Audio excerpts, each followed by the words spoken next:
So it doesn't seem like FDA and CMS have solved this problem just yet. Barry, you actually said something that is consistent with a quote I was going to read to you. It really says the same thing from a piece on health technology assessment. A professor from the University of Glasgow points out that it's always too early to evaluate a technology until suddenly it's too late.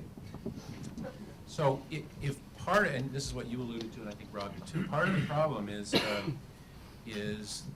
the issue of getting the payer, getting the people who are thinking about what value is, together with an R&D organization that rightly can't often figure out what the value is until a certain point along the way. But it seems like it's too early and then it's too late. How can these two forces come together in just the way you said the FDA and R&D organizations are coming together earlier? Something you and I have talked about, something that I think gets a lot of public discussion, but culturally seems like there's a real barrier. Can this change, and if so, how? So I'm trying to link it back to the conversation that we just had with around the vest.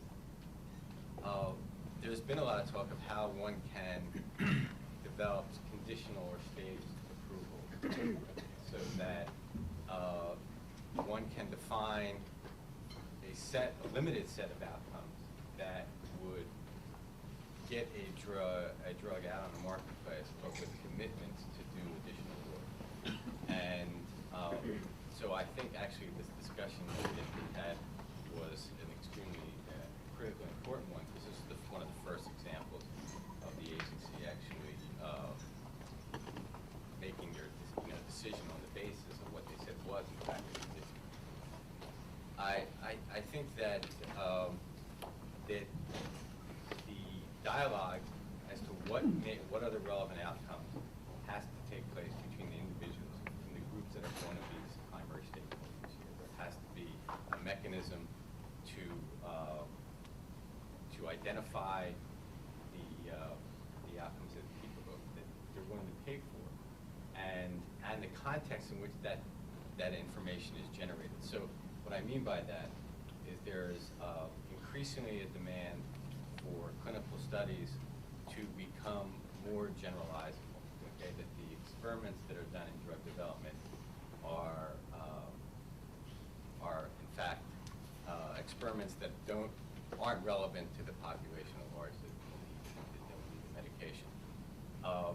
I think that makes so this is yet another complexity in that's being demanded early on, and I think that's probably you can't just like every randomized clinical trial is an experiment, and like any other experiment, you can't answer all the questions in that single experiment.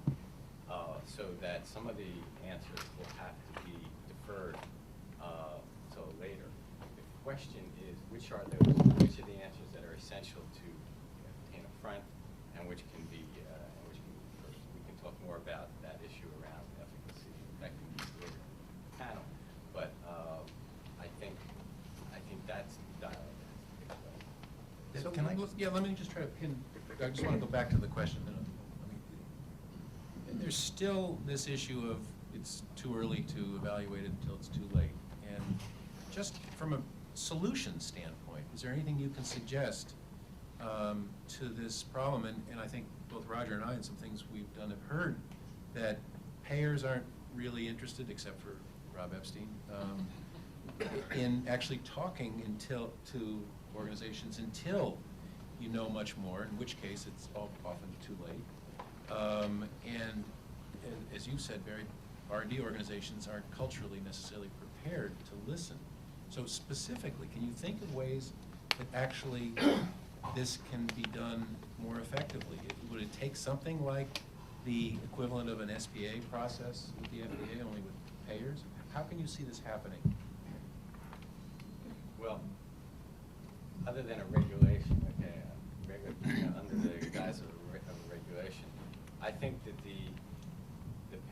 that we have to in some means force that dialogue to occur, okay, And I don't think R&D organizations, and certainly the marketing organizations in large companies, are averse to having that dialogue. Whether the listening is there, that remains to be seen.